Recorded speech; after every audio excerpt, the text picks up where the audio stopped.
The 2025 tennis season has been a compelling narrative not only of athletic prowess but also of the mental and emotional struggles faced by some of the sport's biggest names.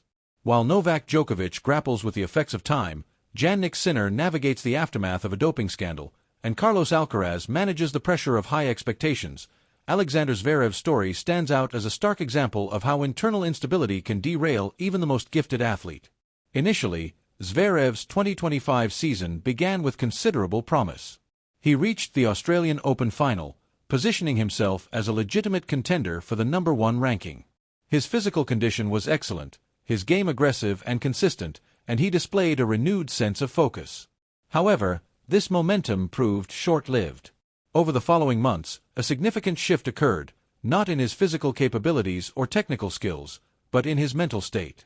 The turning point was arguably his shocking first-round defeat at Wimbledon to Arthur Rinderknech. However, the true depth of Zverev's struggles became apparent in a remarkably candid press conference. He revealed a profound emotional emptiness, describing a lack of motivation, feelings of loneliness, and a pervasive sense of numbness that had persisted since the Australian Open. This unprecedented level of vulnerability from a typically reserved player reframed his season, not as a period of underperformance, but as a significant personal crisis.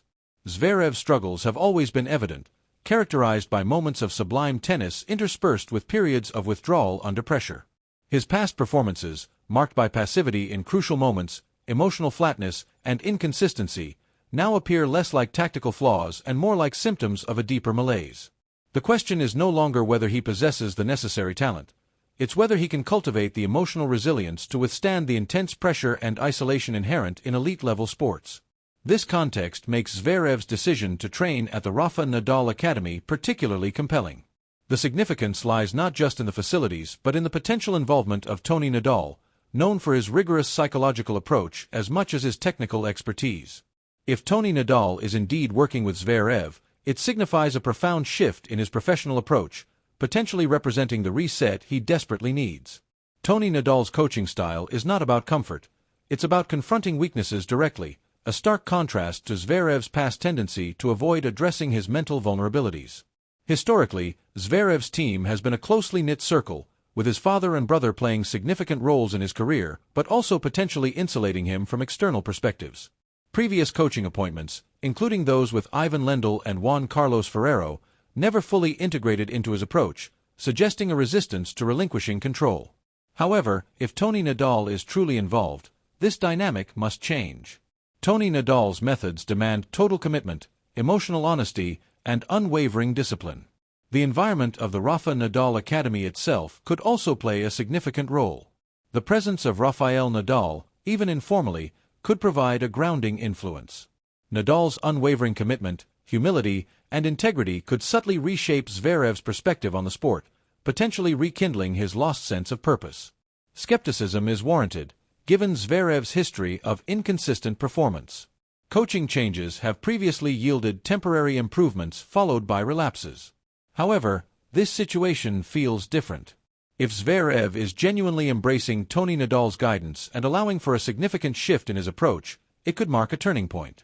The upcoming tournaments in Toronto, Cincinnati, and the US Open will offer a crucial test of this potential transformation. These events will reveal not only whether Zverev's game has improved, but also whether he has achieved the necessary mental and emotional clarity to compete effectively. At 28, Zverev is at a crossroads.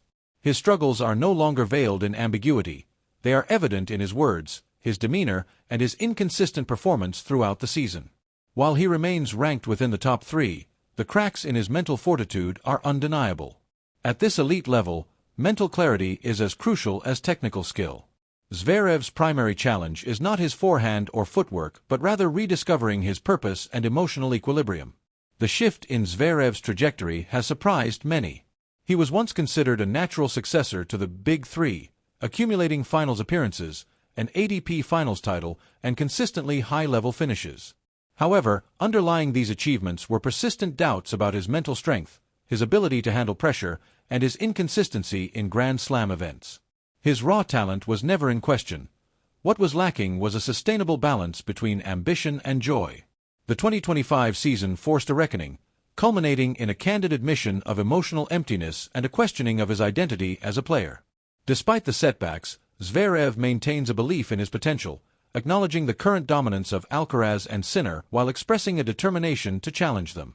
His comments about Alcaraz reveal a deeper self-awareness, suggesting an understanding of the pressures and distortions that accompany fame and success.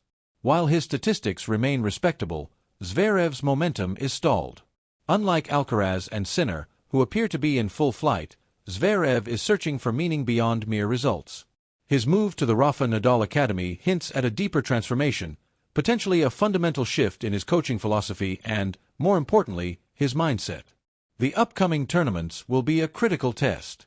Zverev must channel his emotional unrest into clarity and release the weight he has been carrying.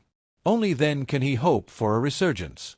If he fails to address the underlying issues, the gap between him and the sport's new leaders will only widen. The broader context adds urgency. The era of Djokovic, Nadal, and Federer is ending, and Alcaraz and Sinner are already defining the new landscape. Zverev, along with other players of his generation, risks being left behind. He possesses the talent to remain relevant, but to truly lead, he must first heal. This requires vulnerability, honesty, and a willingness to change. Tennis may be an individual sport, but recovery is a collaborative process. Zverev's resurgence, if it comes, will not be due to a single shot or a new coach. It will be the result of confronting his inner struggles and embarking on the challenging journey of becoming whole, both as an athlete and as a person.